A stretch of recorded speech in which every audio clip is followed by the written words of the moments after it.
Well, folks, I've decided to bring HBM's Crypto-Corner to YouTube. So this is going to be a weekly feature right here on YouTube. It is Tuesday, January 6th, 2015. It is approximately 10 minutes till 9 o'clock Central Time in the morning. Got my morning coffee. I'm going to show you my Yakima Bigfoot Roundup 2014 coffee mug. It's not quite Sasquatch coffee, but I've got some of that on its way to me. So I'm going to get a little sip of coffee real quick. And we're going to get into the news of the Bigfoot world. First of all the links that I'm going to talk about today are going to be below in the description. So those of you who want to check these news items out for yourselves, you'll have a way to do that. So, what's going on in the Bigfoot world today? Well, first of all, I want to announce that the Ohio Bigfoot Conference made a couple of announcements over the weekend. First of all, they're going to be premiering a new movie that has been produced and stars a fellow named Michael Hall. Mike is a Sasquatch researcher, and he's also an actor. And the movie needs your help to finish editing. You can do that by either making a donation or by sharing the link with as many folks as you possibly can. Now, I've done my part by sharing the link on Facebook, but you can share it on Twitter, or you can share it on your blog, or you can share it through Instagram, or whatever means you utilize, and that link will be in the description below. They just need some help finishing editing the movie. What I understand, the movie is going to be airing, or it's going to be premiered at this year's Ohio Bigfoot Conference on Friday, May 15th, 2015. So those of you like myself who are attending this year's Ohio Bigfoot Conference, be a nice bonus feature.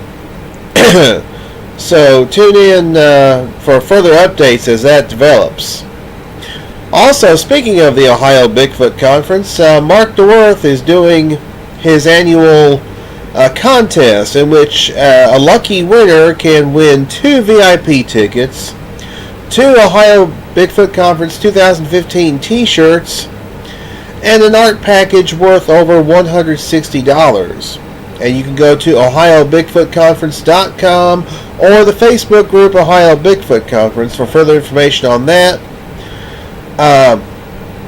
What I understand, you can donate for 1 ticket is $10, for 2 tickets is $20. No, 4 tickets. I'm sorry. For 4 tickets is $20, and for I think it's 12 tickets or 10 tickets, it's $40. So, and you can donate through PayPal. So, that should be pretty exciting. Giving somebody an opportunity, if you haven't gotten your VIP ticket yet and they're all sold out, I mean, here's your opportunity. So, I think it's a great thing. I think Mark is doing a great job, and big thumbs up to Mark DeWorth. He's doing excellent work with the with the Ohio Bigfoot Conference. It's tremendous. So,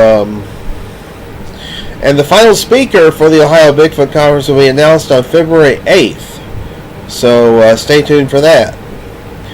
Now, news item that came to my attention thanks to the website Squatchable.com. A fellow named Jim LaBus has hinted to some oddities in the Patterson-Gimlin film. He also mentions some failures of highly respected scientists, doctors, and questionable Bigfoot hunters. He also offers some theories of why locating an unknown primate / Bigfoot has limitations. And I will include that link in the description below. Pretty fascinating video, I have to say. He shot a little video where he was out in the, well, you would think he was out in the wilderness, but you can actually hear machinery working nearby. He's in the wilderness, but he's got some logging going on around him. So, anyhow, a very interesting video, I have to say. Even if I don't necessarily agree with every single conclusion that the fellow comes to. Our next news item, there's an individual who apparently took a photograph of an alleged skunk ape. This photo has been circulating around the internet. You've probably seen it. It looks like something about this deep in water, about chest deep in water. It looks like it's got some kind of a stripe going down its head, going down to its brow ridge, and then there's a stripe right here, which indicates, hey, it's a skunk ape. Of course, it's phony as a $3 bill, but yeah, it's obviously very much a hoax. So it's been pretty well debunked. That one's been pretty well debunked. So yeah, I'm not going to waste too much more time on that, to be quite honest. And then there's also this photograph which emerged from Arizona last week of some alleged creatures crossing the highway. They already crossed the highway, and they're on the other side of the highway, or at least they appear to be creatures. But personally, I mean, I looked at it, and I think they're nothing but trees, which the snow that fell on these trees kind of gave an effect of, it appeared that there were perhaps these large animals standing there.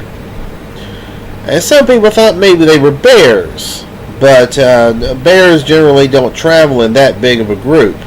Number one. Number two, these didn't really look like bears. So I'll call this one a case of misidentification, or perhaps wishful thinking on somebody's part. So yeah, that's pretty easily debunkable. So yeah,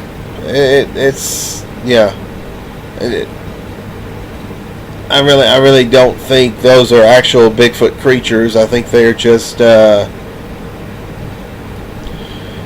nothing more than optical illusion, and I guess what you might call wanting to believe something. Let's see, our final news item, elk hunters supposedly film a Bigfoot creature in Montana. And it's an interesting looking video, but I don't know. There doesn't seem to be much there. It's very blurry, and seems to be it's a dark object. I mean, a dark object at night. This was filmed at night, by the way. A dark object at night could just as easily be a bear or something else. It doesn't necessarily have to be a Sasquatch. And I have the strange feeling that we're going to be seeing a lot more of this in the year 2015, as we've been seeing for many years. I mean, ever since the Patterson-Gimlin film, every Johnny-come-lately has come out of the woodwork saying, "I've got video of a Sasquatch," or "I've got film of a Sasquatch," and only a very few are really very compelling. But the rest of them, especially those that are posted on YouTube, you just have to wonder. Are these people suffering from pareidolia? Is it wishful thinking? Is it misidentification?